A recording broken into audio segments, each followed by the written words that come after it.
An hour before the first hymn rang out, 72-year-old Eleanor Hartwell was physically shoved off the cathedral steps, barred from her own son's funeral and branded unstable. By sunset, police were cracking open his coffin. The widow was in handcuffs, and the world discovered why the family had been so desperate to keep a grieving mother outside the church. Hit that like button if you believe a mother's intuition is the strongest force in the world. Eleanor Hartwell arrived at St. Catherine's Cathedral at precisely 9 a.m., 90 minutes before her son's funeral was scheduled to begin. The morning air carried a chill that seemed to reach directly into her bones, though perhaps that was the grief. She wore a simple black dress, sensible shoes that had seen better days, and carried a leather handbag that contained only 3 items: her identification, a Bible with yellowed pages and handwritten notes in the margins, and a small velvet box. The cathedral loomed before her, grand and imposing with its Gothic spires reaching toward a cloud-heavy sky. Eleanor paused at the bottom of the stone steps, gathering herself. She hadn't been inside St. Catherine since David's confirmation, nearly 40 years ago. The memory of her beaming teenage son in his crisp suit rose unbidden, causing Eleanor to steady herself against the iron railing. "Ma'am, can I help you?" A young man in a dark suit approached her, clipboard in hand. His expression was professionally neutral, but his eyes held a glint of recognition. "I'm Eleanor Hartwell, David's mother. I've come for the service." Her voice emerged steadier than she expected. The man checked his clipboard with exaggerated care. "I'm sorry, Mrs. Hartwell, but I need to check with the family. If you'll wait here." Eleanor nodded, watching as he spoke into a small radio clipped to his lapel. Within moments, the cathedral doors swung open, and a broad-shouldered man with silver-threaded hair emerged. Marcus Whitfield, Victoria's brother. Eleanor recognized him from the handful of holiday gatherings she'd attended before the estrangement. "Mrs. Hartwell," Marcus said, "I'm afraid there's been some miscommunication. Victoria has requested that you not attend today's service." Eleanor blinked slowly. "There must be a mistake. David is my son." "Was your son," Marcus corrected, "and Victoria has legal documentation, a restraining order, that prevents your attendance. You're classified as mentally unstable and a threat to the family's well-being." "There was never any restraining order. I've never threatened anyone in my life. The documentation exists. You can contest it through proper legal channels, but not today. Today is for the family." "I am family," Eleanor whispered. She withdrew a small photo album and opened it to a picture of herself holding newborn David. "See? This is the day he was born. 7 pounds, 4 ounces. He had a strawberry mark behind his left ear." 2 security guards materialized behind Marcus. "Please don't make this difficult," Marcus said, nodding toward the men. "I would never disrupt David's funeral, but I want you to tell Victoria something for me." She drew herself up to her full height, which still left her nearly a foot shorter than Marcus. "Tell her I know about James Kavanaugh." "I don't know what you're talking about. Please leave the premises, Mrs. Place." Hartwell. As the security guards moved toward her, Eleanor turned and walked with dignity down the steps. She found a stone bench across from the cathedral, positioned beneath an ancient oak tree that provided a partial view through the stained glass windows. From here, she could see the altar and the closed casket that supposedly contained her son's body. The memory of her last conversation with David surfaced painfully as she sat watching mourners arrive. It had been 3 years ago, at David's sprawling colonial home in the suburbs. Eleanor had driven there unannounced, something she'd never done before. But the information she'd received from her former colleague at Memorial Hospital couldn't wait. "Mom, this isn't a good time," David had said. Behind him, Eleanor caught a glimpse of Victoria, arms crossed, watching from the staircase. "I need to speak with you privately," Eleanor had insisted. "It's important, David," he'd sighed. "What is it?" "It's about Victoria." Eleanor lowered her voice. "My friend Marge was working the ER night shift when Victoria came in. She was with a man, not you." They were. She'd struggled to find a delicate way to phrase it. "They were clearly intimate, David. The man's name is James Kavanaugh. He's a pharmaceutical investor. This has to stop, Mom. These delusions, these attempts to control my life by inventing stories about my wife." "David, I'm not inventing anything. Ask Marge. Enough." He'd raised his voice, something he'd never done to her before. "Victoria warned me you might do something like this. She said your jealousy of our relationship would eventually lead to these kinds of accusations." "My jealousy?" Eleanor had felt as though the ground beneath her was tilting. "David, I've only ever wanted your happiness." "Then prove it. Prove it by respecting my marriage and my wife. If you can't do that, then I think we need some distance." That distance had become a chasm. Phone calls went unanswered. Christmas cards returned unopened. Eleanor's one attempt to visit again had resulted in Victoria answering the door and coldly informing her that David wasn't available to deal with her issues. And now, 3 years later, Eleanor sat outside her son's funeral, barred from entry by the same woman who had stolen him from her. The cathedral bells began to toll, drawing Eleanor back to the present. More cars arrived, discharging somber-faced mourners in black. Eleanor recognized some of them, colleagues from David's pharmaceutical company, neighbors, a few of David's college friends. None of them noticed her sitting in the shadow of the oak tree. A sleek black limousine pulled up to the curb. The driver opened the rear door, and Victoria emerged, a vision in designer mourning attire. Her black dress hugged her figure, and a delicate veil obscured part of her face. She clutched a white handkerchief, occasionally dabbing at her eyes as she gracefully ascended the cathedral steps, supported by Marcus. From her bench, Eleanor observed Victoria's performance. The grieving widow act was polished to perfection, yet something about it rang hollow. Perhaps it was the way Victoria paused at the top of the steps, seemingly ensuring that all eyes were upon her. Or perhaps it was the brief, satisfied nod she exchanged with Marcus before entering the cathedral. As the service began, Eleanor remained on her bench, watching through the stained glass windows as best she could. The colored panes distorted the scene inside, but she could make out the casket positioned before the altar, the minister standing solemnly beside it, and Victoria in the front row, shoulders shaking with what appeared to be sobs. "Excuse me, ma'am. Are you all right?" Eleanor looked up to find an elderly man in overalls standing beside her bench. His weathered face was creased with concern. "Yes, thank you. I'm just observing." The man followed her gaze to the cathedral. "Ah, the Hartwell funeral. Sad business that. Young fellow, wasn't he? Heart attack, they said. Did you know my son? Your son?" The man studied her more carefully. "Can't say I knew him well. I'm Pete, the groundskeeper here and at the cemetery. Saw him a few times when he'd come to visit his grandfather's grave. Always left white roses, he did. Yes, his grandfather loved white roses. Funny thing, though, about the heart attack." "What do you mean?" "Well, I was trimming the hedges by the parish office last week when the doctor came to sign some papers. Young lady doctor, nervous type. Overheard her talking to that lawyer fellow, the widow's brother. She didn't seem convinced about the heart attack. Said something about missing tests and rushed certificates. Dr. Patricia Vance?" Pete nodded. "That's the one." Seemed mighty uncomfortable. Inside the cathedral, Victoria had risen to deliver a eulogy. Even from a distance, through colored glass, Eleanor could see her daughter-in-law's theatrical gestures and the handkerchief that rose periodically to her eyes. "What time did my son die? Do you know?" Paper said 3 in the morning. "At home. Widow found him." Pete shook his head. Strange time that. Dead of night. Eleanor's mind, still sharp despite her 72 years, began working. As a nurse for over 4 decades, she'd seen hundreds of deaths.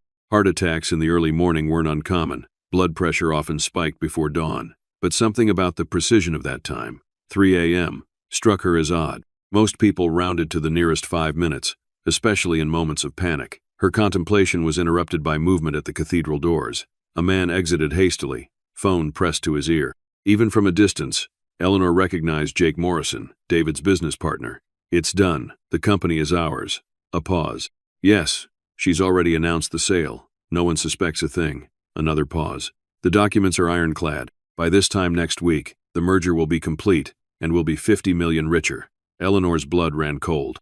David had built his pharmaceutical company from nothing, specializing in affordable medications for autoimmune diseases. He'd often spoken of his refusal to sell, despite numerous lucrative offers, because he believed in the company's mission. Yet here was Jake, minutes after the funeral began, discussing a sale as though it had been planned for some time. Inside the cathedral, pallbearers were lifting the casket. Through the stained glass, Eleanor watched them move with surprising ease. Too much ease. In her 43 years as a nurse, Eleanor had helped move countless bodies. She knew the weight of death, the heft of a human form rendered inanimate. The pallbearers showed none of the strain that should have accompanied carrying a 6-foot, 190-pound man in a solid wood casket. "The coffin," she murmured. "It's too light." "What's that?" Pete asked. Before Eleanor could respond, she caught sight of Marcus exiting a side door of the cathedral, phone in hand. He walked briskly to a secluded corner of the churchyard, unaware of Eleanor's presence beneath the oak tree. "The sedative worked perfectly," he said into the phone. "No one will ever know he was conscious during the heart attack." The word struck Eleanor like a bolt of lightning. Conscious during the heart attack? Sedative? Her nursing mind immediately began connecting dots that should never have aligned. A precisely timed death at 3 a.m., a nervous doctor, a too light coffin. a business partner discussing a company sale that David would never have approved. And now, Marcus mentions a sedative and consciousness. As the funeral procession began to file out of the cathedral, Eleanor made a decision. She rose from the bench, her arthritis-stiffened joints protesting the sudden movement. "Thank you for sitting with me, Pete," she said. "I believe I need to speak with Father Miguel." "The priest? He'll be occupied with the burial procession." "That's all right," she said.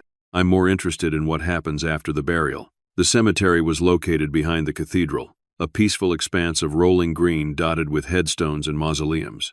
Eleanor walked its perimeter, staying out of sight of the funeral party gathered around the open grave. From her vantage point behind a large oak tree, she could see Victoria standing at the graveside, still the picture of devastation. Dr. Patricia Vance stood some distance from the main group, her posture rigid, hands visibly trembling as she signed what appeared to be final paperwork presented by Marcus. The doctor's discomfort was palpable, even from a distance. As the casket was lowered into the ground, Eleanor noticed something strange. Old Pete, positioned near the cemetery equipment, was watching the proceedings with a furrowed brow. When the casket hit the bottom of the grave, his head tilted slightly, as though listening for something. The burial concluded with Victoria theatrically tossing a single white rose onto the casket. The mourners began to disperse, offering final condolences to the widow before making their way back to their vehicles. Eleanor waited until most had departed before approaching Pete, who was now preparing to fill in the grave. "Hollow," he said when he saw her. "That coffin sounded hollow when they lowered it. I've buried thousands. I know the sound of a body." A chill that had nothing to do with the autumn air crept up Eleanor's spine. "Pete, where would they take someone if they didn't want them found? The Whitfield family has a private mausoleum on their estate. Old money, that family. Victoria's grandfather built it during Prohibition. Rumor has it there's tunnels underneath, used for running liquor back in the day." Eleanor nodded. "One more question. Is Father Miguel still inside the cathedral?" "Should be. He usually prays in the chapel after a service." "Thank you, Pete." Eleanor placed a hand on the man's withered arm. "You've been more helpful than you know." St. Catherine's was nearly empty when Eleanor re-entered, the echo of her footsteps bouncing off ancient stone walls. She found Father Miguel in the small side chapel, head bowed in prayer before a candle-lit altar. The priest was younger than most at St. Catherine's, perhaps in his early 40s, with kind eyes and a thoughtful demeanor. He looked up as Eleanor approached, recognition dawning on his face. "Mrs. Hartwell," he said, rising to greet her. "I missed you at the service." "I wasn't permitted to attend," Eleanor replied simply. "Victoria and Marcus had security turn me away." Father Miguel's brow furrowed. "That doesn't sound right. You're David's mother." "Father, did David come to confession recently?" "I can't discuss the specifics of confession, Mrs. Hartwell. You know that. I'm not asking what he confessed. I'm asking if he came to see you." The priest nodded. "Yes, about 3 weeks ago. He seemed troubled." "Was he in good health?" "As far as I could tell. He was robust, clear-eyed." Eleanor chose her words carefully. "Father, I was a nurse for 43 years. I've seen hundreds of deaths, including many heart attacks. Something about David's death doesn't make sense." She explained what she had observed, the precise time of death, the light coffin, the business dealings already in motion, and most disturbingly, Marcus's phone conversation about sedatives and consciousness. Father Miguel listened without interruption, his expression growing increasingly troubled. When she finished, he was silent for a long moment. "These are serious implications, Mrs. Hartwell." "I know," Eleanor's voice was steady, "but I need to see David's medical records. As his mother, I should have access, but Victoria will block me." "You do charity work with Memorial Hospital, don't you?" "I serve on their charity committee. We help patients who can't afford treatment. Then you have some access to their systems." "Please, Father, I need to know what happened to my son. Come with me to the parish office. I can make some calls." An hour later, Eleanor sat in the small parish office, reviewing David's medical records that Father Miguel had obtained through his hospital connections. "The death certificate was signed unusually quickly," she murmured. "And there's no toxicology report. Is that standard procedure?" Father Miguel asked. "No. For an unexpected death in a healthy 45-year-old man, toxicology is mandatory." Eleanor flipped through more pages. "And look at this. The attending physician was Dr. Vance, but there's no record of an ambulance call or emergency responders. Victoria supposedly found him at 3 a.m., called Dr. Vance directly instead of 911, and the doctor pronounced him dead on site. That does seem irregular." "It's more than irregular, Father. It's suspicious." Eleanor set the papers down. "And there's something else bothering me. The funeral announcement said David would be buried in St. Catherine's Cemetery, but Pete mentioned a private mausoleum on the Whitfield estate." Father Miguel frowned. "You're right. The burial permit is for our cemetery, but I clearly saw the hearse turn toward the Whitfield property after leaving the church grounds. Father, I believe my son might not be dead at all. The priest's eyes widened. Mrs. Hartwell, I know how it sounds, she interrupted gently. But consider, a too-light coffin, missing toxicology reports, a hasty death certificate, a company being sold immediately after the funeral, and Marcus's comment about sedatives and consciousness. What if they gave David something to simulate death? What if this entire funeral was staged? But why? What purpose would that serve? Control of his company, his life insurance, which I happen to know is substantial. David built a valuable pharmaceutical firm specializing in autoimmune medications. He always refused to sell, despite numerous offers. But with him dead, Victoria inherits everything. If, and this is a significant if, you're right, what do you intend to do? I need to find out where they've taken him. If David is alive, he may not have much time. As she moved toward the door, Father Miguel called after her. Mrs. Hartwell, wait, you shouldn't do this alone. It could be dangerous. I've been alone since they took my son from me 3 years ago. At least let me help. I have contacts in the diocese who might have information about the Whitfield estate. He reached for his phone. And I think we should speak with Dr. Vance. Eleanor considered this, then nodded. Thank you, Father, but we need to move quickly. If I'm right, every minute counts. Night had fallen by the time Eleanor left St. Catherine's, armed with the knowledge gleaned from David's medical records and a growing conviction that her son was in grave danger. Father Miguel had arranged a meeting with Dr. Patricia Vance for the following morning, a meeting the doctor had initially refused until the priest mentioned potential medical ethics violations. Eleanor checked into a modest hotel near the cathedral, unwilling to make the hour-long drive back to her apartment. Sleep eluded her as her mind raced through possibilities, calculating timelines and scenarios with the precision that had made her an excellent nurse. If David had been drugged to simulate death approximately 36 hours ago, and if he was being kept somewhere on the Whitfield estate, what was Victoria's endgame? The company sale was clearly one motive, but was that enough to stage an elaborate fake death? At 6 a.m., Eleanor rose and dressed, her movements deliberate despite her fatigue. She was applying lipstick, a small act of armor-donning, when her cell phone rang. Mrs. Hartwell? This is Father Miguel. His voice was tense. Dr. Vance canceled our meeting. She's leaving town today. Something about a family emergency. Where is she now? At her office, apparently packing up files. My contact at the hospital just called. I'm going there. Eleanor grabbed her purse. Can you meet me? I'll be there in 20 minutes. Memorial Hospital's professional building was quiet in the early morning hours. Eleanor found Dr. Vance's office on the 3rd floor. Inside, the young doctor was hastily filling a banker's box with files, her movements jerky and panicked. Dr. Vance, Eleanor said from the doorway. The doctor startled violently, dropping several folders. Papers scattered across the floor. Mrs. Hartwell, Dr. Vance's face was drained of color. I was just leaving town? Eleanor stepped into the office. That seems sudden. Family emergency? Dr. Vance mumbled. Eleanor knelt, picked up one of the papers. A bank statement showing a recent deposit of $250. Zero. That's private, Dr. Vance said sharply, snatching the statement. Is that what my son's life was worth? I don't know what you're talking about. I think you do. Eleanor's voice was calm. You signed a death certificate for a man who isn't dead. Mrs. Hartwell, you're confused. Grief can do that. My mind is perfectly clear. Eleanor fixed the younger woman with a steady gaze. You didn't conduct a toxicology screen. You didn't call the medical examiner, despite the sudden death of a healthy man. You pronounced him dead at the scene without proper examination. Those are serious accusations. They're facts, documented in the medical records. Eleanor softened her tone. Patricia, I was a nurse for 43 years. I've seen doctors make mistakes under pressure. I've seen them cover things up out of fear. But this is something else entirely. You don't understand. They threatened my daughter. Eleanor blinked, taken aback. Who threatened your daughter? Victoria and her brother. They have pictures of Emily, my daughter, entering her apartment building. They know her schedule, her habits. Dr. Vance's voice cracked. They said if I didn't cooperate, something would happen to her. Something unfortunate. The office door opened, and Father Miguel entered. He took in the scene with a quick glance. Dr. Vance, Mrs. Hartwell, is everything all right? No, Eleanor said. Nothing is all right.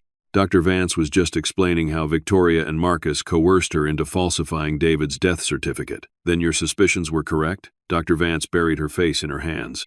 God forgive me. I didn't know what they were planning at first. Victoria called me that night, frantic, saying David had collapsed. When I arrived, he was unconscious but alive, barely breathing, pulse thready. They had given him something. What did they give him? Eleanor asked. A paralytic agent combined with a powerful sedative. It simulates death, slows the heart rate to nearly undetectable levels, suppresses respiration, causes a drop in body temperature. Dr. Vance looked up, her eyes haunted. It's used in some medical procedures, but in higher doses. It can actually cause death, Eleanor finished. How long can someone survive in that state? 70, 2 hours, maximum, without medical intervention. After that, organ failure begins. Dr. Vance glanced at her watch. It's been nearly 40 hours already. Father Miguel placed a steadying hand on Eleanor's shoulder. Do you know where they took him? After I signed the certificate, they asked me to leave. But Victoria mentioned something about the preparation room and his accommodations for the next few days. The mausoleum, Eleanor said. They've taken him to the Whitfield family mausoleum. If that's true, we need to contact the authorities immediately, Father Miguel said. Dr. Vance shot to her feet. No, my daughter will be protected, Eleanor assured her. But we need proof before going to the police. They won't break into a private mausoleum on the word of a grieving mother they likely view as unstable. That's the narrative Victoria has been carefully constructing. What kind of proof? Father Miguel asked. Eleanor thought for a moment. Dr. Vance, do you have access to David's full medical history? Yes, of course. And the drugs they used, would they leave traces in his system? Metabolites that could be detected? Yes, for several days afterward. Good. Download his complete medical records and document everything you've told us. Eleanor turned to Father Miguel. We need to find someone who knows the layout of the Whitfield estate. And we need to locate David's friend Thomas. He was at the funeral, looking extremely uncomfortable. I can help with that, Father Miguel said. Thomas Ryan attends our parish. I have his contact information. Excellent. Eleanor turned back to Dr. Vance. Will you help us save my son? Yes, but I need to know my daughter will be safe. Father Miguel, can you arrange for someone trustworthy to watch over Dr. Vance's daughter? Perhaps someone from the church? I'll call Deacon Martinez. His wife Rosa is a retired detective. They can ensure Emily's safety. A plan was taking shape, but time was ticking away. If Dr. Vance was correct, they had barely 32 hours before David's condition would become irreversible. Thomas Ryan lived in a modest condominium across town. Eleanor and Father Miguel arrived to find him pacing in his living room, phone in hand. His eyes widened when he saw them at his door. Mrs. Hartwell? Father Miguel? Thomas ran a hand through his disheveled hair. What are you doing here? We need to talk about David, Eleanor said, and about what Victoria and Marcus have done. I don't know what you're talking about. I think you do. Eleanor fixed him with the stern gaze that had once cowed recalcitrant patients. The young man's knees seemed to buckle. He collapsed onto his sofa, burying his face in his hands. How did you figure it out? A mother knows. Eleanor sat beside him. Thomas, I need you to tell me everything. I never thought it would go this far. Victoria said it was just insurance fraud. David would be dead on paper, collect the insurance, then resurface somewhere else with a new identity. They promised no one would get hurt. But that changed, Father Miguel prompted gently. Thomas nodded miserably. Once David was sedated, Victoria and Marcus revealed the real plan. They've constructed a special coffin with a limited air supply, about 48 hours worth. They buried him alive, Mrs. Hartwell. They're going to let him die for real, then retrieve and cremate the body to destroy evidence. Eleanor's blood ran cold, but her voice remained steady. Where is he, Thomas? In the Whitfield Mausoleum. There's a secret chamber beneath it, left over from Prohibition days. Victoria's grandfather was a rum runner, had tunnels built under the estate to move liquor during raids. And the coffin? How is it constructed? It's airtight except for a small oxygen release valve. The air inside will last approximately 48 hours from the time of sealing. He checked his watch, which means he has less than a day left. Why are they doing this? Father Miguel asked. It's David's company. He developed a breakthrough treatment for lupus that's worth billions. Victoria and Jake Morrison, David's business partner, have arranged to sell it to PharmaCorp. But David refused to sell because PharmaCorp would price it beyond most patients' reach. He swallowed hard. With David dead, Victoria inherits his controlling interest. The deal is already in motion. Eleanor processed this information with the clinical detachment she'd developed over decades of nursing. We need to get to that mausoleum. It's not that simple, Thomas said. There are security systems, guards, and even if we could get in, we'd need the access code for the hidden door to the underground chamber. Do you know the code? Father Miguel asked. Thomas shook his head. Only Victoria, Marcus, and Jake know it. Eleanor stood. Then we'll need to be creative. Thomas, are you willing to help us? Yes. What David did for me. His voice cracked. When I was diagnosed with multiple sclerosis, his company provided my medication at no cost. He's the best person I know, and I let this happen to him. You can make it right, Eleanor assured him, but we need to move quickly. Father, can you contact Detective Martinez? We could use professional assistance. I'll call her now, Father Miguel said. Eleanor turned back to Thomas. We need a blueprint of the mausoleum and tunnels. Do you know where we might find that? Actually, I do. Victoria had me scan the original blueprints for the renovation they did last year. I'm an architectural engineer. I have copies on my laptop. Good. Eleanor's mind was working with the precision and focus that had characterized her nursing career. We'll also need medical supplies. If David has been under sedation for this long, he'll need fluids, possibly oxygen. Thomas moved to his desk. I saved all the blueprint files, and I think I might know another way in. There's a maintenance entrance to the tunnel system that might bypass the main security. As Thomas pulled up the blueprints, Father Miguel returned. Rosa Martinez is on board. She's arranging for police assistance, but we need more concrete evidence before they can obtain a warrant for the Whitfield property. Evidence like this? Thomas turned his laptop to show them an email from Victoria. The message was explicitly clear, detailing the plan to sedate David and simulate his death. I saved everything. I was going to go to the police tomorrow if I couldn't live with myself any longer. Why wait until tomorrow? Eleanor asked. Because that's when Victoria and Marcus are flying to the Cayman Islands. I thought it would be safer to move once they were gone. Thomas looked down. I was being a coward. You're making the right choice now, Father Miguel said. Eleanor studied the blueprints on Thomas's screen.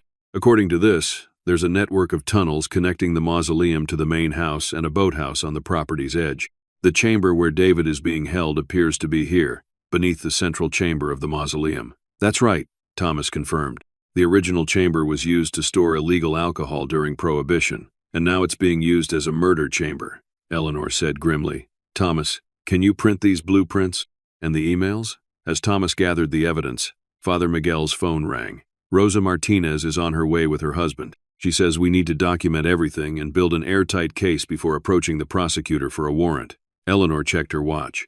David has less than 24 hours of air left. We don't have time for bureaucracy. We can't just break into the Whitfield estate, Father Miguel cautioned. Then we don't break in, Eleanor said. We get invited. Thomas and Father Miguel exchanged confused glances. Victoria doesn't know that we suspect anything, Eleanor explained. To her, I'm just the unstable mother who was banned from the funeral. What if I play that role? What if I appear at her door, emotional and demanding to see David's body to say goodbye? She'd never allow it, Thomas said. Perhaps not, but it would get us onto the property, distract her and any security, while others locate the maintenance entrance to the tunnels. Father Miguel looked uncertain. It's risky, Mrs. Hartwell. My son is running out of air, Eleanor said firmly. Rosa and Deacon Martinez arrived 30 minutes later. The retired detective was a formidable woman in her 60s. She reviewed the evidence Thomas had compiled, then made several calls to former colleagues. Here's where we stand, she said after hanging up. The evidence is compelling but circumstantial. The emails don't explicitly mention murder, just fraud. Without physical evidence of David being alive and held against his will, no judge will issue a warrant for the Whitfield estate. Then we proceed with my plan, Eleanor said. Rosa frowned. That's dangerous, Mrs. Hartwell. Victoria and Marcus have already demonstrated they're willing to commit murder. I'm 72 years old, Detective. I've lived my life, but my son is only 45, with decades ahead of him. Eleanor's voice was steel. The detective nodded. All right, but we do this my way. Controlled, coordinated, and with backup plans. Over the next hour, they developed a strategy. Eleanor would arrive at the Whitfield estate ostensibly to collect David's personal effects. Meanwhile, Thomas would guide Rosa and her husband to the maintenance entrance of the tunnel system, using the blueprints as a guide. Father Miguel would remain in contact with Dr. Vance, who was preparing medical supplies they might need once David was found. The priest would also serve as their communication hub, ensuring everyone remained coordinated. One more thing, Rosa said. We need to document everything. Evidence gathered illegally won't hold up in court. She produced small body cameras for each of them. These will record video and audio. No matter what happens, keep them running. As they filed out of Thomas's condominium, Eleanor found herself in step with the retired detective. You know, Rosa said quietly, in my 30 years on the force, I learned to trust a mother's instincts. They're rarely wrong. Let's hope mine aren't wrong now. The Whitfield estate sprawled across 20 acres of prime real estate overlooking the city. A wrought iron gate blocked the long driveway, with a security keypad mounted on a stone pillar. Eleanor pulled her modest sedan to the gate and pressed the intercom button. Whitfield residence? A male voice answered. This is Eleanor Hartwell. David's mother. I'm here to collect his personal effects. One moment, please. Eleanor waited, heart pounding despite her outwardly calm demeanor. The tiny camera pinned to her blouse captured everything. The intercom crackled again. Mrs. Hartwell, Mrs. Whitfield is not receiving visitors at this time. Please contact her attorney to arrange for collection of any personal items. I've driven an hour to get here, Eleanor said. Surely she can spare 5 minutes for the mother of her deceased husband. Another, longer pause. Then the gates began to swing open. Proceed to the main house. Security will meet you. Eleanor drove slowly up the winding driveway, taking note of security cameras mounted on trees and light posts. The main house came into view, a sprawling Georgian mansion with manicured gardens and a circular drive. As instructed, she parked near the front entrance. A security guard emerged from the house, his expression impassive. Mrs. Hartwell, please follow me. Eleanor was led through an opulent foyer into a formal sitting room, where Victoria sat perched on a white sofa still dressed in black. Eleanor, Victoria said, this is unexpected. I apologize for the intrusion, Eleanor replied. I needed to collect some of David's things, perhaps photographs from his childhood, or the watch his father gave him. Those items are now mine, legally, but I suppose I could part with a few photographs. She snapped her fingers at the security guard. Tell Marta to bring down the photo albums from the study. Would you like some tea? Victoria finally offered. No, thank you. Eleanor glanced around the room, noting the absence of any photos of David. I was hoping I might be able to say a proper goodbye. At the mausoleum, perhaps. That won't be possible. The mausoleum is sealed. Surely it can be unsealed, Eleanor pressed. The dead don't care about goodbyes, Eleanor. Victoria's voice had hardened. Are you certain he's gone, Victoria? What are you implying? Nothing, Eleanor backpedaled. Grief makes us say strange things, doesn't it? It's just that. I keep feeling like he's still here, somehow. That's a common feeling after losing someone. The mind plays tricks. She checked her diamond-encrusted watch. I have a meeting with the company board in an hour. Marta should be here with those albums soon. Meanwhile, at the far edge of the Whitfield property, Thomas was leading Rosa and Deacon Martinez through a densely wooded area. The maintenance entrance should be just ahead, Thomas whispered. It was disguised as a storm shelter during Prohibition. Rosa nodded. There. She pointed to a slight depression in the ground, partially hidden by overgrown shrubbery. This is it. Is it alarmed? Rosa asked. Shouldn't be. According to the renovation plans, they focused on securing the mausoleum entrance, not these peripheral access points. Deacon Martinez, a sturdy man with a salt and pepper beard, stepped forward with a crowbar. Stand back. With a grunt, he wedged the crowbar into the seam of the door and pulled. The aged metal groaned, then gave way, revealing a dark passage leading into the earth. Rosa clicked on a powerful flashlight. Let's move. Remember, we're looking for the chamber beneath the central mausoleum. As they descended into the darkness, Father Miguel received a text from Dr. Vance. Medical supplies ready, standing by at St. Catherine's. Back in the Whitfield mansion, Eleanor was flipping through a photo album that the housekeeper had delivered. It contained pictures of David's college years and early career, none from his childhood, which Victoria would not have possessed. These are lovely, Eleanor said, but I was hoping for earlier photos. Perhaps from his childhood. Those would have been at his office, Victoria said. And those items have already been packed away. Eleanor noticed a framed photograph on a side table that hadn't been visible from her seat. It showed Victoria with a man who was decidedly not David. She recognized him immediately. James Kavanaugh, the pharmaceutical investor she had caught Victoria with 3 years ago. Victoria followed her gaze and smoothly rose to move the photograph to a drawer. A colleague, she said. Of course, Eleanor murmured. She glanced at her watch, wondering how Thomas and the Martinezes were progressing. She needed to keep Victoria distracted for at least another 20 minutes. Victoria, she said carefully, I know we've had our differences, but I'd like to understand what happened that night. When he had his heart attack. It was sudden. We'd gone to bed around 11. I woke up at 3 to find him gasping for breath. By the time Dr. Vance arrived, he was gone. The precision of that time again, 3. Eleanor noted it but pressed on. That must have been terrifying for you. And you called Dr. Vance directly? Not emergency services? Dr. Vance is a family friend. She lives nearby. I see. And David had no symptoms beforehand? No chest pain? Shortness of breath? None that he mentioned. Victoria stood abruptly. I don't see the point of rehashing this painful event. The albums are yours to take. Now, if you'll excuse me, I need to prepare for my meeting. Eleanor rose as well, reluctantly. She hadn't been able to maintain the distraction as long as planned. As she was being escorted to the door by the security guard, Eleanor caught sight of Marcus entering through a side door, his expression urgent. He spotted her and froze momentarily before hurrying toward Victoria in the sitting room. Through the open doorway, Eleanor heard fragments of their hurried conversation. Security alert at the east perimeter. Check the tunnels immediately. Might know something. Her heart raced. Thomas and the Martinezes must have triggered some kind of alarm. She needed to create another distraction, and quickly, taking a deep breath, Eleanor staggered suddenly, clutching her chest. "Oh," she gasped, leaning heavily against the wall. "My heart." The security guard turned, startled. "Ma'am?" "My medication. In my purse." Victoria and Marcus appeared in the doorway, their faces showing more annoyance than concern. "What now?" Victoria snapped. "She says it's her heart," the guard explained.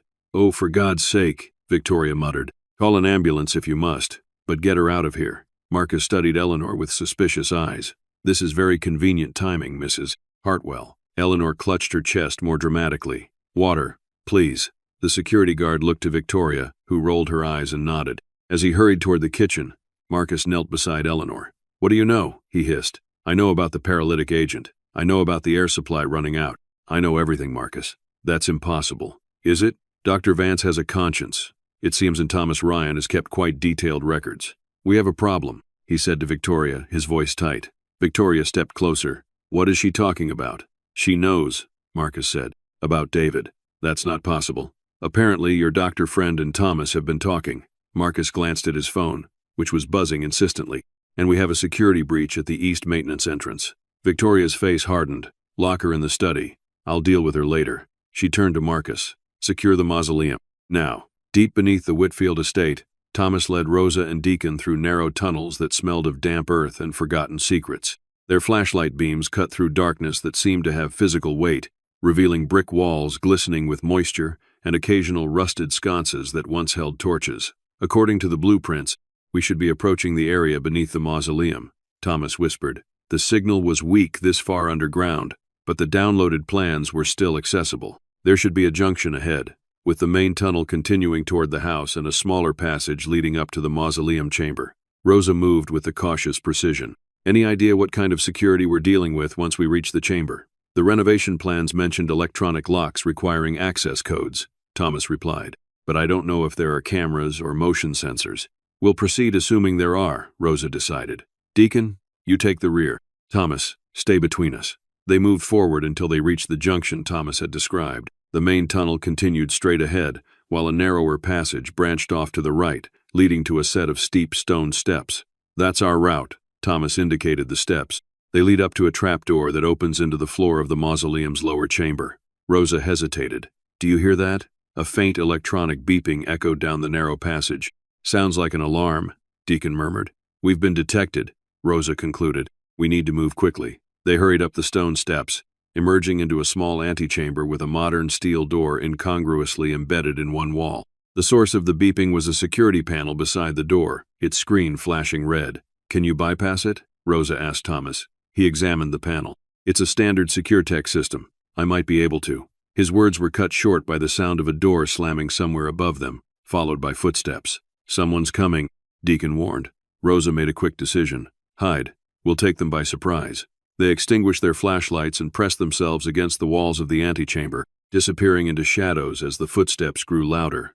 A beam of light preceded the newcomer, a security guard descending a different set of stairs than the ones they had used. He approached the security panel, muttering under his breath as he punched in a code. Rosa nodded to Deacon, who moved with surprising stealth for his size. In one fluid motion, he wrapped an arm around the guard from behind, covering his mouth to prevent any outcry. "We don't want to hurt you," Rosa said. "We're investigating a kidnapping and attempted murder. Cooperate, and you'll face no charges." The guard's eyes widened above Deacon's restraining hand. After a moment, he nodded slightly. "Good," Rosa continued. "Is there anyone else coming down here?" The guard shook his head. "Is there someone being held behind that door?" A hesitation, then a reluctant nod. "What's the access code?"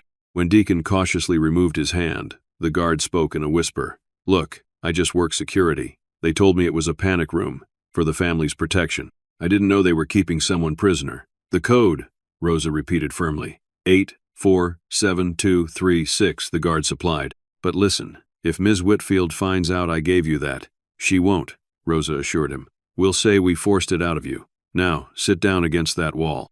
Deacon will keep you company while we check inside." As Deacon secured the guard with plastic zip ties, Thomas entered the code into the panel. The beeping stopped, replaced by a soft click as the door unlocked. "Ready?"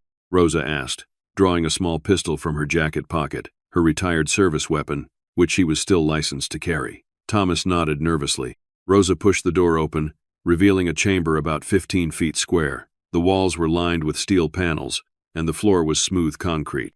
In the center of the room sat a modified coffin, a sleek, modern construction with a small digital display on one side showing a countdown timer. 16, 42, 16, 42, 16, 42. "Oh my God," Thomas breathed. "That's how much air he has left." Rosa holstered her weapon and hurried to the coffin. "We need to get this open."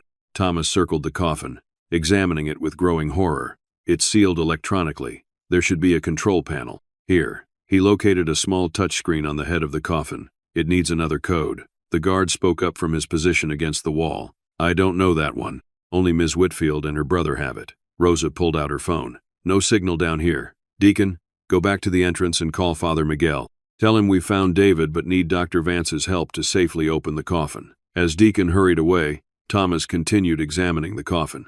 "This is sophisticated equipment," he murmured. "Medical grade. The air supply is regulated through this valve, and there appears to be a sedative delivery system here. Can we break it open?" Rosa asked. "Not safely. The seals are designed to be tamper-proof. If we force it, we could compromise the air supply instantly. Then we wait for Dr. Vance and hope she knows how to override it." Meanwhile, in the Whitfield mansion, Eleanor found herself locked in a wood-paneled study. The security guard posted outside the door. Her heart attack had been dismissed once Marcus realized she was faking, and now she was effectively a prisoner. The study was luxurious but functional, with built-in bookshelves, a massive desk, and several leather chairs. Eleanor immediately began searching for anything that might help her escape or communicate with the others. The desk drawers were locked, and there was no phone in the room. The windows, while large, overlooked a sheer drop of at least 20 feet to a stone patio below. Eleanor removed the small camera Rosa had given her and examined it. The recording light was still on, but she had no way to transmit the footage. She pinned it back to her blouse and continued searching. On a sideboard, she found a decanter of what appeared to be whiskey and several crystal glasses. Next to them stood a small silver frame containing a photograph of Victoria with an elderly man, presumably her grandfather, the rum runner who had built the tunnel system. Eleanor picked up the frame, studying it. The photograph had been taken in front of the mausoleum, its neoclassical facade visible in the background. Something about the image tugged at her memory, a detail just out of reach. She was still pondering the photograph when the study door opened. Victoria entered, followed by a man Eleanor recognized with a jolt. "James Kavanaugh, the pharmaceutical investor." "Mrs. Hartwell," Kavanaugh said smoothly. "What an unexpected pleasure." Eleanor set down the photograph carefully. "Mr. Kavanaugh, I see you've moved from affair partner to business partner rather quickly." Victoria's perfect features twisted with irritation. "Always so judgmental, Eleanor. It's no wonder David cut you out of his life." "David cut me out because you lied to him," Eleanor replied. "You told him I was trying to control his life, when in reality, I was trying to warn him about your infidelity." "Details." Victoria waved a dismissive hand. "The important thing is that it worked, and now, here we are." "Yes, here we are. With you having drugged your husband, faked his death, and buried him alive." Eleanor held Victoria's gaze. "Why go to such elaborate lengths? Why not simply divorce him?" Kavanaugh answered. "Divorce would have entitled David to half of everything, including his company. This way, Victoria inherits it all. Plus the life insurance," Victoria added, $12 million, tax-free. "And I suppose PharmaCorp is paying a premium for David's lupus treatment?" Eleanor asked. "You are remarkably well informed for someone who's been out of David's life for 3 years. A mother never stops paying attention," Eleanor replied. "David developed that treatment to help people, not to generate obscene profits. He refused to sell to PharmaCorp because he knew they would price it beyond the reach of most patients. That's business," Kavanaugh shrugged. "Sentimentality has no place in pharmaceuticals, and I suppose sentimentality has no place in marriage either," Eleanor asked Victoria pointedly. Victoria laughed, the sound brittle and hollow. "Marriage is a contract, Eleanor.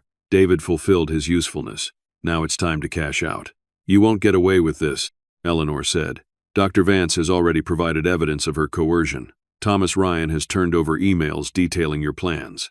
"Evidence of what, exactly? Insurance fraud?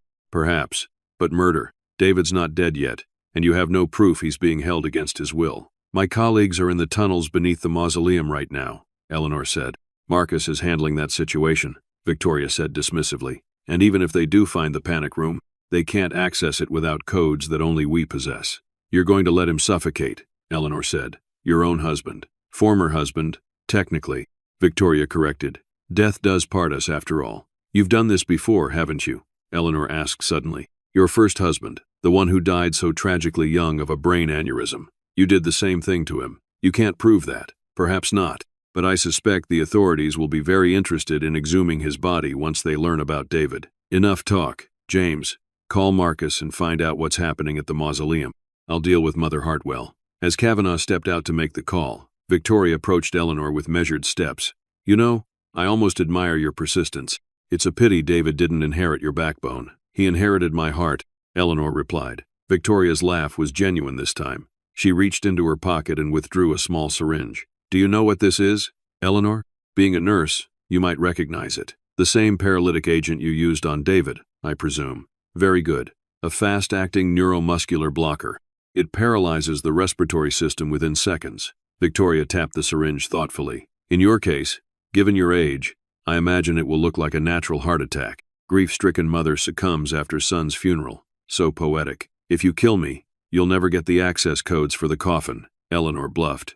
Victoria paused. What are you talking about? Dr. Vance changed the emergency override codes this morning. Eleanor improvised. She gave them only to me, as insurance. If anything happens to me, David's coffin seals permanently. It was a desperate lie, but Eleanor could see Victoria wavering, calculating the risks. Kavanaugh burst back into the room. We have a problem. Marcus has been arrested by police at the mausoleum entrance, and there's a news van pulling up the driveway. Victoria whirled toward him. What? How is that possible? It seems your Dr. Vance went to the district attorney with evidence. They've obtained an emergency warrant. Eleanor smiled.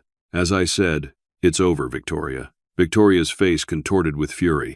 She lunged at Eleanor with the syringe, but years of nursing had given the older woman faster reflexes than Victoria anticipated. Eleanor sidestepped, causing Victoria to stumble into the desk. The syringe clattered to the floor, rolling under a bookcase. Kavanaugh grabbed Victoria's arm. We need to go. Now. The jet is fueled and waiting. Victoria hesitated. The codes. Forget them, Kavanaugh urged. A commotion erupted in the hallway outside. Voices shouting. Heavy footsteps. The security guard's voice rose in protest, then fell silent. The study door burst open, revealing Detective Rosa Martinez, flanked by 2 uniformed police officers. Victoria Whitfield, James Kavanaugh, you're under arrest for conspiracy to commit murder, insurance fraud, and unlawful imprisonment. Victoria's perfect mask finally shattered completely. With a shriek of rage, she lunged toward the desk, yanking open a drawer Eleanor had found locked. Her hand emerged with a small pistol. Victoria, don't! Kavanaugh shouted, but it was too late. Victoria raised the gun, aiming at Eleanor. This is all your fault, you interfering old woman. The gunshot was deafening in the confines of the study. Eleanor flinched, but the bullet never found its mark. Rosa had tackled Victoria from the side, sending the shot wide into a bookshelf. The 2 women crashed to the floor, Rosa pinning Victoria with practiced efficiency despite their age difference. As the officers handcuffed a still struggling Victoria and a resigned Kavanaugh, Rosa helped Eleanor to her feet. Are you all right, Mrs. Hartwell? Eleanor nodded. David, have you found him? Yes, Rosa confirmed. Thomas and Dr. Vance are with him now. The coffin's air supply was down to less than 17 hours. Another day. And, is he conscious? Eleanor asked. Semi-conscious. The sedatives are still in his system, and he's dehydrated. But Dr. Vance believes he'll make a full recovery. Eleanor closed her eyes briefly. Thank God. Can you take me to him? As they led her from the study, Victoria's venomous voice followed them. He never loved you, Eleanor. He told me himself. You were nothing but a burden to him. Eleanor paused in the doorway, turning to face her daughter-in-law one last time. Love isn't about what you say in your worst moments, Victoria. It's about what you do in someone's darkest hour. She straightened her shoulders. And in David's darkest hour, I came for him. Can you say the same? Victoria had no answer, her beautiful face ugly with thwarted rage as the officers led her away. The journey to the mausoleum took them across manicured grounds that seemed grotesquely peaceful given the horror hidden beneath. Police and emergency vehicles lined the circular drive in front of the neoclassical structure, their lights painting the white marble in alternating red and blue. Father Miguel met them at the entrance, his face drawn with concern that melted into relief at the sight of Eleanor. Thank God you're safe. Victoria? Arrested. Rosa confirmed. Along with Kavanaugh. Marcus is already in custody. And Jake Morrison? Eleanor asked. Picked up at the airport 20 minutes ago, Father Miguel reported. He was attempting to board a flight to Buenos Aires. They descended into the mausoleum, past the ornate family crypts, and through the hidden door that led to the underground chamber. The air grew cooler and damper as they moved deeper beneath the earth, the modern lighting installed during renovations casting harsh shadows on the ancient brick walls. Finally, they reached the steel door of the panic room, now standing open. Inside, medical personnel hovered around the coffin, which had been unsealed. Dr. Vance was administering an IV to a pale figure lying on a gurney. David. Eleanor rushed forward. David! Dr. Vance looked up, stepping aside. He's stable but weak. The paralytic has mostly worn off, but the sedatives are still in his system. Eleanor reached her son's side, taking his limp hand in hers. His face was gaunt, his breathing shallow but steady. An oxygen mask covered his nose and mouth, and multiple IV lines ran into his arms. David, she whispered, it's Mom. You're safe now. His eyelids flickered, then slowly opened. His gaze was unfocused at first, then gradually sharpened as he registered her presence. He tried to speak, but the oxygen mask muffled his words. Don't try to talk, Eleanor soothed. Just rest. We're taking you to the hospital. David's eyes held hers, and he managed to squeeze her hand weakly. The message in that simple gesture was clear enough. Thank you. I'm sorry. I love you. Eleanor felt tears spill down her cheeks. I knew you weren't gone. As the medical team prepared to move David to the ambulance, Rosa approached Eleanor. We'll need statements from both of you, but that can wait until he's stronger. Eleanor nodded. What happens now? With Victoria and the others? They'll be charged with attempted murder, insurance fraud, and conspiracy at minimum, Rosa replied. The evidence is overwhelming. Between Dr. Vance's testimony, Thomas's emails, and the footage from our body cameras, and David's company, the sale to PharmaCorp is already being investigated by the SEC. With the principals under arrest for attempted murder, I imagine the deal will collapse. None of that matters right now, she said quietly. All that matters is that he's alive. Father Miguel placed a gentle hand on her shoulder. You never gave up on him, Mrs. Hartwell. Your faith saved his life. Not faith, Eleanor corrected. Love. A mother's love doesn't recognize estrangement or time or distance. It simply persists. As they followed the stretcher up from the underground chamber, emerging into the sunlight that now seemed miraculous in its ordinary beauty, Eleanor felt a weight lifting from her heart. The journey wasn't over. David's recovery would take time, as would rebuilding their relationship. But they had been given a second chance, and she intended to make the most of it. The image of Victoria being led away in handcuffs flashed in her mind. The younger woman's perfect facade had finally crumbled, revealing the cold, calculating person beneath. Eleanor felt no satisfaction in Victoria's downfall, only relief that her poisonous influence had been removed from David's life before it was too late. As the ambulance doors closed with David safely inside, Eleanor turned to Father Miguel. I'd like to ride with him to the hospital, if that's possible. The priest nodded. Of course, I'll follow in my car. Eleanor climbed into the ambulance, taking a seat beside her son's stretcher. David's eyes were closed again, the sedatives pulling him back into unconsciousness, but his breathing was stronger now, more regular. She took his hand once more. I'm here, David, she whispered, and I'm not going anywhere. Memorial Hospital's intensive care unit was a familiar environment for Eleanor. During her nursing career, she had spent countless hours in rooms just like the one where David now lay, monitored by machines that beeped and hummed in the reassuring rhythm of recovery. 48 hours had passed since David's rescue from the coffin beneath the Whitfield Mausoleum. The paralytic agent had metabolized from his system, and the doctors had gradually reduced the sedatives, allowing him to regain consciousness in controlled stages. Eleanor hadn't left his side except for brief moments when the medical staff needed to perform procedures. She slept in the reclining chair beside his bed, ate from trays brought by sympathetic nurses who remembered her from her years of service, and kept a constant, loving vigil. Dr. Michaels, the ICU attending physician, entered the room with David's chart in hand. Good morning, Mrs. Hartwell. How's our patient today? Eleanor smiled tiredly. His color is better, and he's been opening his eyes more frequently, though he hasn't spoken yet. Dr. Michaels checked the monitors and examined David's pupils with a penlight. Neurological responses are improving. The oxygen deprivation appears not to have caused any permanent damage, thank goodness. When do you expect him to be fully conscious? Given the cocktail of drugs in his system and the physical stress of his ordeal, I'd say within the next 12 to 24 hours. Dr. Michaels made a note in the chart. The psychological impact, however, will take longer to assess.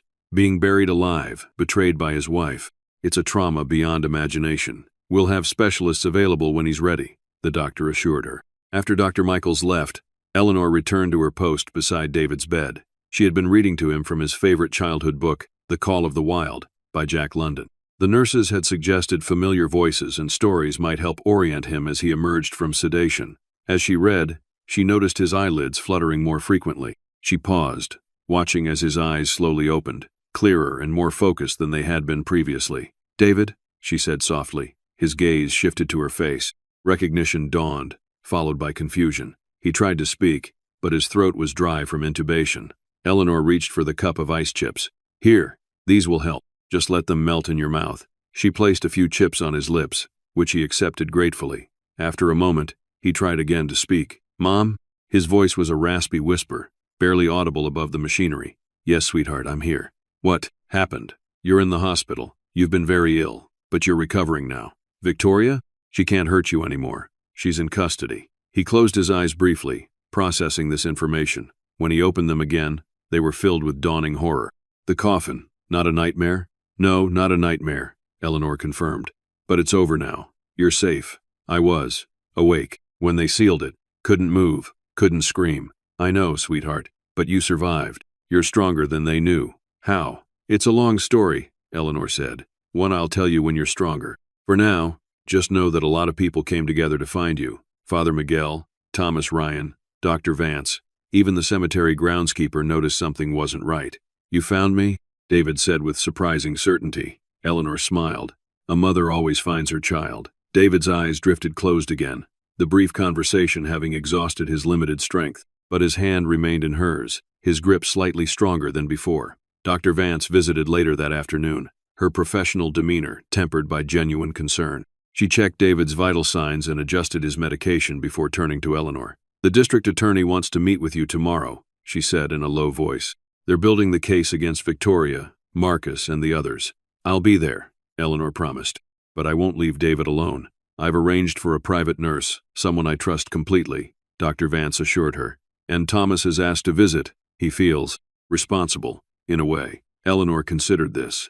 He was part of it initially. Yes, but he also helped save David's life in the end. Without his knowledge of the estate layout and the coffin mechanics, we might not have reached David in time. Dr. Vance glanced at the sleeping man. "I think forgiveness might be an important part of everyone's healing process. Send Thomas in. David's asleep now, but perhaps just being here will help Thomas process his own guilt." Thomas arrived an hour later, his face haggard with fatigue and remorse. He hesitated in the doorway, his gaze fixed on David's still form. "Come in, Thomas," Eleanor invited. "How is he?" "Improving. Mrs. Hartwell, I can't express how sorry I am. I never thought that they would actually kill him," Eleanor finished. Thomas nodded miserably. "I told myself it was just insurance fraud, that David would be dead on paper but living comfortably somewhere else with a new identity." He ran a hand through his disheveled hair. "I wanted to believe it because Victoria promised to fund my MS treatment for life. The medication costs $12.00 a month without insurance. David was providing your medication at no cost through his company." "Yes, but with the company being sold to PharmaCorp, that arrangement would end. Victoria knew exactly how to manipulate me." Thomas looked up, his eyes bleak. "That's no excuse. I should have gone to the police the moment I realized what they were really planning." "But you didn't," Eleanor said. "Instead, you helped us find him. That counts for something." "I'll testify against them," Thomas promised. "The DA has offered me immunity in exchange for my complete cooperation." "Good." Eleanor glanced at her son. "David will need people who care about him during his recovery, people he can trust. I'll be there, if he'll have me. I owe him that much and more." As Thomas was leaving, David stirred again, his eyes opening with greater clarity than before. He noticed Thomas at the foot of his bed and tensed visibly. "It's all right," Eleanor soothed. "Thomas helped rescue you." David's gaze remained fixed on his friend, a mixture of confusion and wariness in his expression. Thomas stepped forward hesitantly. "David, I'm so sorry. I was part of it at first, but when I realized what Victoria was really planning," his voice broke. "I should have stopped it sooner." David studied him for a long moment, then gave a slight nod. Not forgiveness, not yet, but acknowledgement. It was the beginning. After Thomas left, David turned to his mother. "The truth," he rasped. "All of it." Eleanor recognized the determination in his eyes, the same stubborn resolve he'd shown as a child, insisting on climbing to the highest branches of the backyard oak tree. She poured him a small cup of water, helping him sip through a straw before beginning. "Victoria was planning to kill you and take control of your company," she said directly, knowing he deserved honesty rather than protection. "She and Marcus gave you a paralytic agent that simulated death. Dr. Vance was coerced into signing the death certificate under threat to her daughter." David closed his eyes briefly. "Jake?" he asked, naming his business partner. "Involved from the beginning. He and Victoria had been working together for over a year, plotting to sell your company to PharmaCorp once you were out of the way. Told him, never sell, not to them." "I know. Your principles were an obstacle to their greed." Eleanor hesitated. "Victoria and James Kavanaugh were also involved. Knew about them. Found out. Week before." This was news to Eleanor. "You knew Victoria was having an affair with Kavanaugh?" He nodded slightly. "Confronted her. She denied. But I had proof." Each sentence seemed to drain his energy, but he pressed on. "Went to Father Miguel. To confess." "Confess what, David?" "Thoughts of divorce. Breaking sacred vows." A hint of his former sardonic humor glimmered in his eyes. "Ironic, no? Feeling guilty?" While she plotted murder. Eleanor stroked his hand. "You always did have the most tender conscience in the family. The company. Lupus treatment. Can't let them have it." "They won't," Eleanor assured him. "The sale has been halted pending investigation. And Victoria, Marcus, Jake, and Kavanaugh are all facing multiple felony charges." Relief washed over David's face. "Mom, I'm sorry. Should have believed you. About Victoria. You loved her," she said simply. "Love makes us vulnerable to deception." "No excuse," David insisted weakly. "You tried to warn me. I chose. Her lies. That's in the past now," Eleanor said. David's eyes began to drift closed again, the conversation having depleted his limited reserves. But before succumbing to sleep, he murmured, "Stay?" Eleanor smiled. "Always." The next morning, Rosa Martinez arrived at the hospital with the district attorney, Elaine Winters. They spoke with Eleanor in a small conference room while Dr. Vance's trusted private nurse sat with David. "Mrs. Hartwell, I want to thank you for your extraordinary efforts," D.A. Winters began. She was a sharp-featured woman in her 50s, with intelligent eyes. "Without your persistence, this conspiracy might never have been uncovered." "I only did what any mother would do," Eleanor demurred. "I've been a prosecutor for 22 years, Winters replied with a slight smile. "I can assure you, what you did was far from ordinary." Rosa placed a folder on the table. "We've compiled the evidence against Victoria, Marcus, Jake Morrison, and James Kavanaugh. It's substantial. The charges include conspiracy to commit murder, attempted murder, insurance fraud, securities fraud, false imprisonment, and coercion of medical personnel," Winters detailed. "What about David's company?" Eleanor asked. "The SEC has frozen all transactions pending investigation," Winters explained. "PharmaCorp has withdrawn their purchase offer in light of the criminal charges. The company remains under the control of its board of directors until David is able to resume leadership or appoint new management." Eleanor nodded, satisfied. "And Victoria's previous husband? I have reason to believe she may have done this before." "We're already investigating that angle," Rosa confirmed. "The body is being exhumed for toxicology testing. There's one more thing you should know," Winters added. "Victoria has been attempting to frame you as the mastermind behind the entire plot." "Me? How exactly does she explain that?" "She claims you were bitter about being excluded from David's life, and conspired with Thomas and Dr. Vance to kidnap David and fake his imprisonment, planning to accuse her of attempted murder to get revenge." Despite the seriousness of the situation, Eleanor found herself laughing softly. "That's creative. I'll give her that." "It's desperate," Rosa corrected. "Will David need to testify?" Eleanor asked, her maternal concern evident. "Eventually, yes," Winters acknowledged. "But not until he's medically cleared. His testimony will be crucial. He was conscious when they sedated him and can identify his captors. He's getting stronger each day, but the psychological trauma, that will take longer to heal. We'll proceed at his pace," Winters promised. When Eleanor returned to David's room, she found him sitting up slightly, the head of his bed elevated. The private nurse was helping him with a cup of broth, which he sipped slowly but with determination. "Look who's feeling better," Eleanor said. David attempted a smile. Small steps. The nurse excused herself, leaving mother and son alone. Eleanor settled into her familiar chair, noticing the improved color in David's face and the greater clarity in his eyes. "The district attorney was here," she informed him. "They're building a strong case against Victoria and the others." David nodded. "Good." He hesitated, then asked, "Did they say how long?" Eleanor understood he was asking about the punishment. If convicted on all counts, they're facing decades in prison. A complex emotion crossed David's face. Not satisfaction. Exactly. but a kind of grim resolution. She would have let me die, slowly, awake. Yes, Eleanor acknowledged. I chose her, over you, over everyone who truly cared. You weren't the first person to be deceived by someone they loved, Eleanor reminded him. 3 years, David said, regret heavy in his voice. Not wasted. You learned something valuable, albeit painfully, and now you have a second chance, at life, at relationships, at everything. I don't deserve your forgiveness. Not yet. Forgiveness isn't about deserving, David. It's about healing, for both the forgiver and the forgiven. Besides, there will be plenty of time for you to make it up to me once you're well. This says, how? Weekly dinners, to start, and I expect to be consulted on all major life decisions going forward, she teased gently. Deal, he whispered. Over the next week, David's recovery progressed steadily. The physical effects of his ordeal, dehydration, muscle weakness, respiratory issues, responded well to treatment. He graduated from broth to solid foods, from lying flat to sitting up, from whispered words to longer conversations. The psychological healing would take longer. Nightmares plagued his sleep, terrifying dreams of being trapped, unable to move or call for help as his air slowly ran out. During one particularly severe episode, he woke screaming, convinced he was still in the coffin. Eleanor had been dozing in the chair beside him but snapped awake instantly. David, you're safe, she soothed, taking his flailing hands in hers. You're in the hospital. Look at me, sweetheart. Focus on my face. Gradually, reality reasserted itself. David's panicked breathing slowed, his wild eyes focusing on his mother's familiar features. It felt so real. He gasped. I know. Eleanor stroked his hair as she had when he was a child, frightened by thunder. But it wasn't. The hospital had assigned a trauma psychologist, Dr. Levine, who visited David daily. Initially reluctant to discuss his experience, David gradually opened up, describing not only the terror of his entombment, but also the slow realization over the past months that his marriage had been built on deception. I think I knew, on some level, he admitted during one session that Eleanor had been invited to join. There were inconsistencies in her stories, unexplained absences, phone calls she would take in another room. When did you first suspect her affair with Kavanaugh? Dr. Levine asked.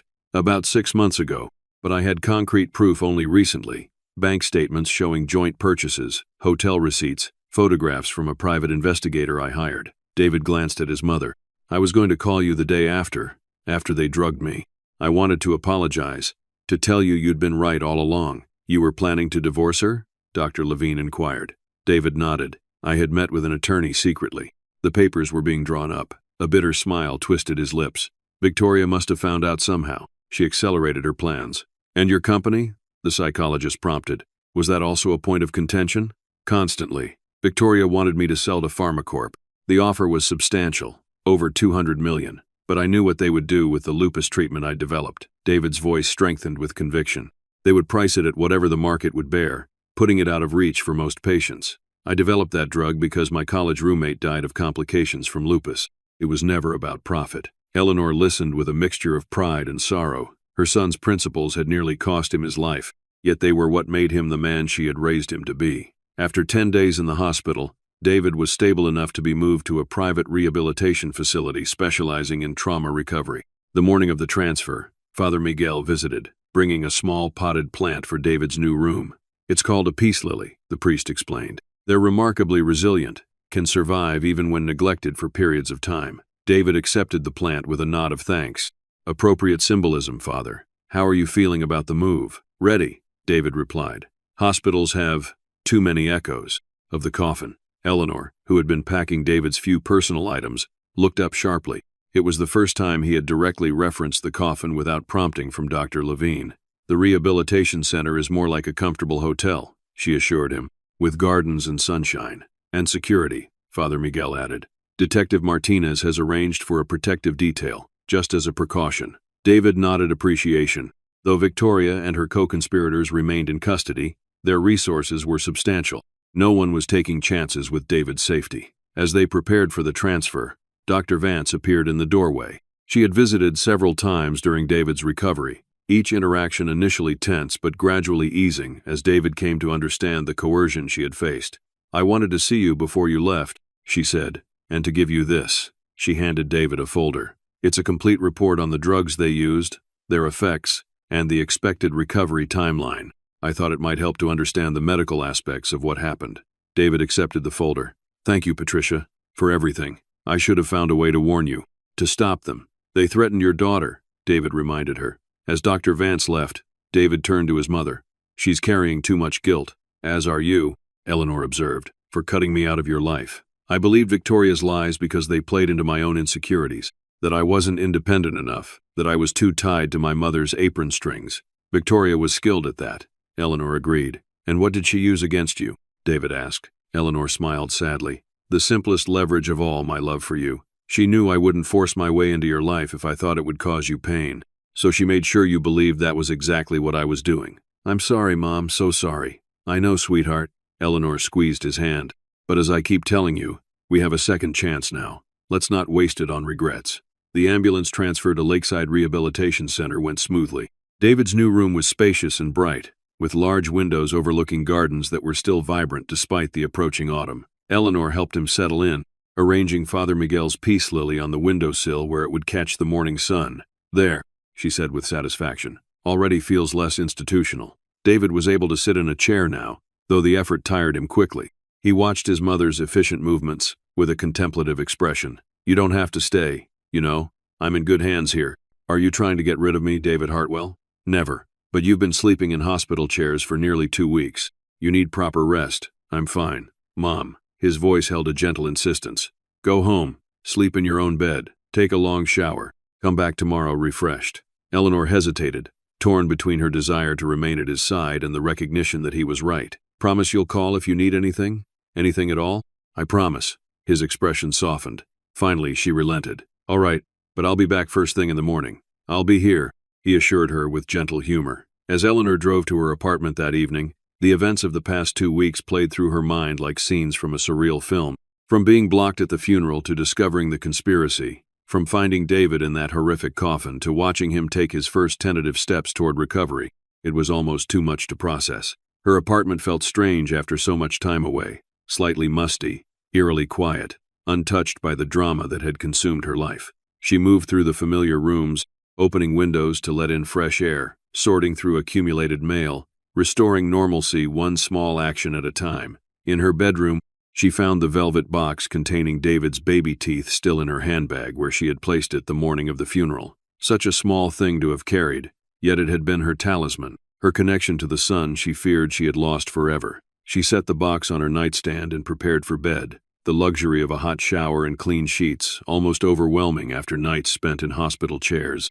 As she drifted toward sleep, her phone chimed with a text message. It was from David. Good night, Mom. Thank you for finding me in the darkness. She replied simply, always. Sweet dreams, my son. 3 months later, Eleanor sat in the witness box of courtroom 7B, her posture straight despite her 72 years, her gaze steady as she faced Victoria Hartwell across the crowded room. The trial of Victoria, Marcus, Jake Morrison, and James Kavanaugh had become a media sensation, dubbed the Coffin Conspiracy, by press outlets hungry for the dramatic details.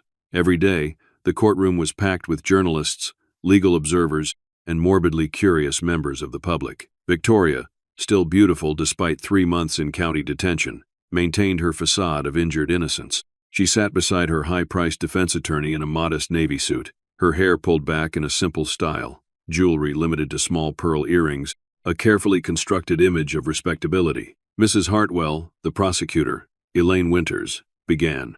Please tell the court about your relationship with your son prior to the events of September 15th. Eleanor took a steadying breath. David and I had been estranged for approximately 3 years. The estrangement began shortly after I attempted to warn him about his wife's infidelity. Objection, Victoria's attorney rose. Hearsay and prejudicial. Your Honor, this establishes the pattern of behavior that led to the conspiracy, Winters countered. The judge considered it briefly. I'll allow it, but keep it relevant to the charges, Ms. Winters. Winters nodded and turned back to Eleanor. What happened when you tried to attend your son's funeral? I was blocked from entering the cathedral by security guards.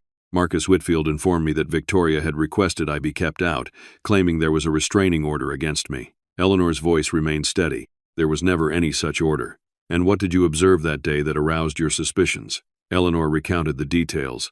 The 2-light coffin, the precise time of death, Marcus's overheard phone conversation about sedatives and consciousness, Jake Morrison's call about the company sale. As a nurse with over 40 years of experience, what did these observations suggest to you? That my son might not actually be dead, Eleanor replied simply. That he might have been drugged to simulate death for some purpose related to his company and life insurance. What actions did you take based on these suspicions? Eleanor detailed her investigation, consulting Father Miguel, reviewing the medical records, speaking with Dr. Vance, discovering the Whitfield Mausoleum's secret chamber. And what did you find when you entered the Whitfield estate? Objection. Victoria's attorney stood again. Mrs. W. Hartwell was trespassing on private property. She was invited onto the property by Ms. Whitfield herself, Winters countered, as established by earlier testimony and security footage. Overruled, the judge decided. The witness may answer. Eleanor continued, describing her confrontation with Victoria and Kavanaugh, the revelation of their plan, and Victoria's attempt to inject her with the same paralytic agent used on David. In your own words, Mrs. Hartwell, why do you believe the defendants took these actions against your son? For money and control. And based on your conversation with Victoria Whitfield in the study, did she express any remorse for her actions? None whatsoever, Eleanor replied. In fact, she seemed proud of her plan, calling it effective even as she prepared to kill me as well. Victoria's composure slipped momentarily, a flash of fury crossing her perfect features before she masked it again with an expression of wounded disbelief. No further questions, Your Honor. Victoria's attorney approached the witness stand, his expensive suit and carefully cultivated demeanor designed to intimidate. Mrs. Hartwell, isn't it true that you resented your daughter-in-law for years before these alleged events? I was concerned about her influence on my son, yes. Concerned, the attorney repeated skeptically, or jealous that she had replaced you as the primary woman in your son's life. Objection, Winters called. Argumentative. Sustained, the judge agreed. The defense attorney tried a different approach. Mrs. Hartwell, you claim to have overheard a conversation between Marcus Whitfield and an unknown party about sedatives in consciousness. Isn't it possible you misheard or misinterpreted what was said? No, Eleanor replied firmly. I heard him clearly say, the sedative worked perfectly. No one will ever know he was conscious during the heart attack, and this remarkable statement just happened to be made within your hearing, at precisely the moment you were developing suspicions. I can't speak to Mr. Whitfield's timing or lack of discretion, Eleanor said evenly. I can only report what I heard. Mrs. Hartwell, by your own admission, you were not close to your son for the 3 years preceding these events. How can you claim to know his wishes regarding his company or his marriage? David and I were estranged because Victoria deliberately drove a wedge between us. But I knew my son's character. He built his company with the explicit mission of making vital medications accessible to those who needed them most. This is documented in the company's founding charter and mission statement. So you presume to know what your adult son would or would not have wanted, despite having no contact with him for years. I know what kind of man I raised, Eleanor replied. Mrs. Hartwell, isn't it possible that this entire scenario, the alleged kidnapping, the coffin, all of it, was staged by you and your accomplices to frame my client, perhaps out of revenge for being excluded from your son's life? That would require me to have drugged my own son, built a specialized coffin with an oxygen supply system, somehow gained access to the Whitfield Mausoleum without anyone's knowledge, and then orchestrated a rescue involving multiple witnesses, including law enforcement. She raised an eyebrow slightly, all while being a 72-year-old woman with arthritis and limited resources. The defense attorney, recognizing he was making little headway, concluded his cross-examination shortly thereafter. The following day, David himself took the stand. Though visibly tense, he spoke with clarity and conviction about the events leading to his entombment. I had discovered Victoria's affair with James Kavanaugh approximately 2 weeks before my supposed death, he testified. I had hired a private investigator after noticing discrepancies in her stories and unexplained charges on our credit cards. What did you intend to do with this information? Winters asked. I had consulted an attorney about divorce proceedings, David replied. The papers were being prepared when this happened. Please tell the court in your own words what occurred on the night of September 13th. Victoria brought me a glass of wine after dinner. It tasted slightly bitter, but I didn't think much of it until I began to feel strange, dizzy, then numb. I tried to stand, to call for help, but my limbs wouldn't respond. He paused, visibly gathering himself before continuing. Victoria watched me collapse. She didn't call 911. Instead, she called someone. I later learned it was her brother Marcus, and said, "It's working. He can't move." The courtroom was utterly silent, every person hanging on his words. I could hear and see everything, but I couldn't move or speak. My breathing slowed to almost nothing. I felt cold, like my body was shutting down. David swallowed hard. Marcus arrived about 20 minutes later with Dr. Vance. Victoria told her I'd had a heart attack, but Dr. Vance seemed suspicious. That's when Marcus took her aside and showed her something on his phone that made her go pale. What happened next? They declared me dead. I heard Dr. Vance saying the time, 3 a.m., and Victoria repeated it several times, like she was memorizing it. David's voice grew hoarser. Then they moved me to what I later learned was the coffin. Before they closed it, Victoria leaned down and whispered, "Goodbye, darling. Thanks for the company." Victoria's attorney jumped to his feet. "Objection. This is theatrical hearsay that cannot be verified. Your Honor, this is the victim's direct testimony about what he experienced."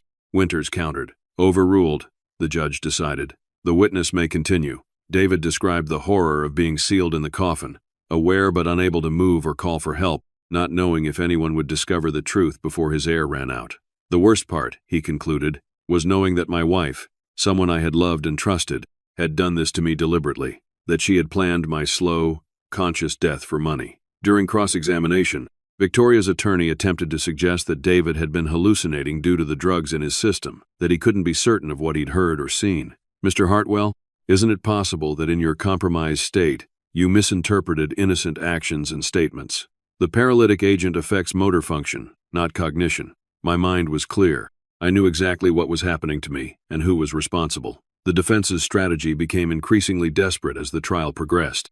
They suggested alternate theories, attacked the credibility of witnesses, and even attempted to paint Eleanor as a manipulative mother who had orchestrated the entire scenario to regain control of her son. None of it was effective. The evidence was overwhelming. Thomas's emails and testimony, Dr. Vance's medical documentation, the body camera footage from Rosa Martinez and the others, the specialized coffin itself with its countdown timer and limited air supply, and most damningly, Victoria's own words captured on Eleanor's body camera as she prepared to inject her with the paralytic agent. After 3 weeks of testimony, the case went to the jury. They deliberated for less than 6 hours before returning with their verdict. "On the charge of conspiracy to commit murder in the first degree, how do you find?" The judge asked the jury forewoman. "We find the defendant, Victoria Hartwell, guilty." Similar verdicts followed for Marcus, Jake Morrison, and James Kavanaugh.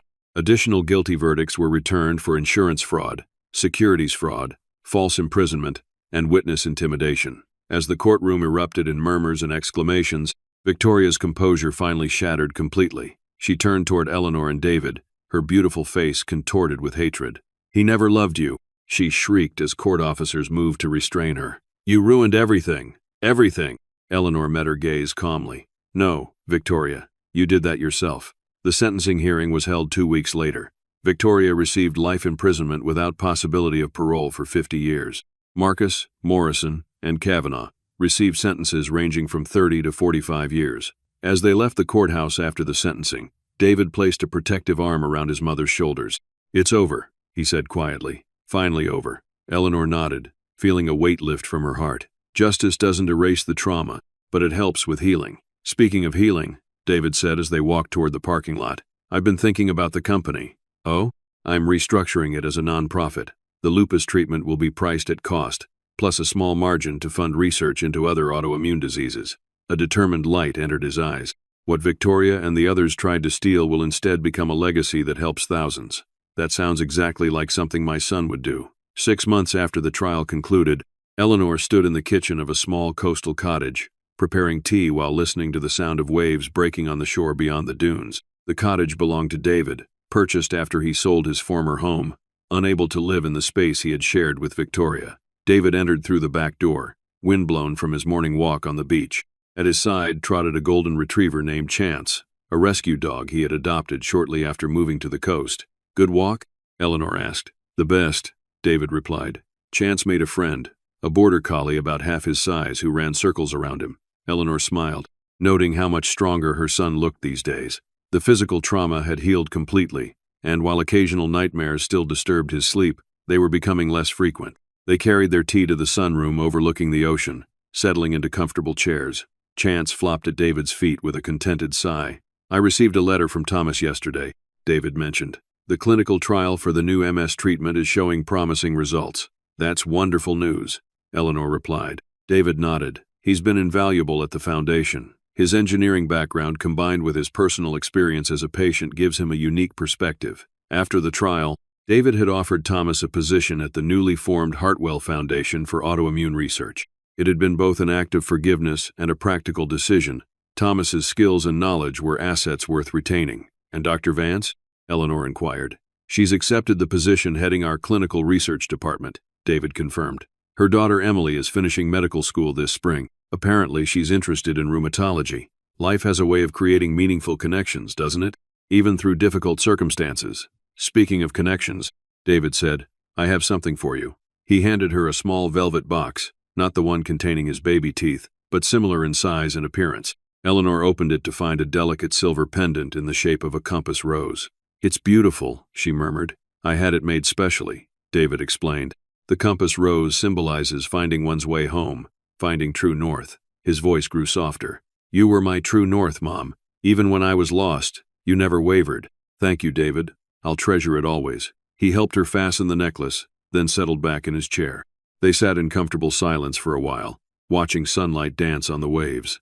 I've been thinking, David said eventually, about what you said during the trial, that you know what kind of man you raised. Eleanor glanced at him inquiringly. You were right, he continued. Despite everything, the betrayal, the trauma, I've tried to let those experiences shape me without defining me, to hold on to the values you instilled. A small smile touched his lips. Even in that coffin, in my darkest moment, I found myself thinking, what would Mom do? She wouldn't give up. She would keep fighting. And you did. You survived, David, not just physically, but in every way that matters. Because you found me, he said. When everyone else believed I was gone, you knew better. A mother's intuition, you called it. That, and 40 years of nursing experience, Eleanor added with a soft laugh. I knew what a body should weigh. Those pallbearers had it too easy. Do you ever think about her? About Victoria? Sometimes. Not with anger anymore. Mostly with a kind of bewilderment. How someone could appear so beautiful on the outside while harboring such darkness within. I've made peace with it, David said after a moment. Not with her. I don't think I'll ever forgive what she did, but with my own role in the situation. I ignored warning signs. I chose to believe what was comfortable rather than what was true. He looked directly at Eleanor. I won't make that mistake again. None of us is perfect, David. We all have blind spots, especially when it comes to those we love. Eleanor touched her new pendant. The important thing is learning to recognize when we've lost our way and finding our true north again. I was thinking we might invite Father Miguel and the Martinezes for dinner next weekend, David suggested, to thank them properly for everything they did. That's a lovely idea, Eleanor agreed. I'll make my famous pot roast. The one with the red wine and rosemary? The very same. Eleanor smiled at his enthusiasm. Some traditions are worth preserving. As they continued chatting, making plans for the dinner in the coming weeks, Eleanor felt a profound sense of gratitude wash over her. The nightmare they had endured had nearly cost David his life, and had certainly changed both of them forever. But from that darkness had emerged a renewed relationship, stronger and deeper than before. Now, watching her son pet his rescue dog while discussing dinner plans with genuine enthusiasm, Eleanor silently thanked whatever forces had guided her on that terrible day at the funeral. Her nursing experience, her maternal instinct, her refusal to accept what seemed obvious, all had converged to reveal a truth that would otherwise have remained buried. If this story of a mother's incredible intuition saving her son from a terrible fate touched your heart, please take a moment to like this video and subscribe to our channel. We bring you compelling true stories that showcase the resilience of the human spirit and the power of love to overcome even the darkest circumstances. Drop a comment below sharing a time when your intuition helped you or someone you love avoid danger. Your experiences might help others learn to trust their inner voice when something doesn't seem right. Eleanor Hartwell continues to live near her son, spending several days each week at his coastal cottage. She has become an advocate for families of crime victims, speaking at conferences about the importance of persistence when something doesn't feel right. David Hartwell's Hartwell Foundation for Autoimmune Research has become a leading nonprofit in the field, providing affordable medications to thousands of patients who would otherwise be unable to afford treatment. Victoria Hartwell remains in prison, her appeals having been denied at every level. Investigation into the death of her first husband confirmed Eleanor's suspicions. He too had been murdered using similar methods. As for Thomas Ryan, Dr. Vance, Father Miguel, and the Martinezes, they remain close friends with Eleanor and David, bound by the extraordinary experience they shared. Old Pete, the cemetery groundskeeper whose observation about the hollow-sounding coffin provided a crucial early clue, was hired as the caretaker for the Hartwell Foundation's memorial garden.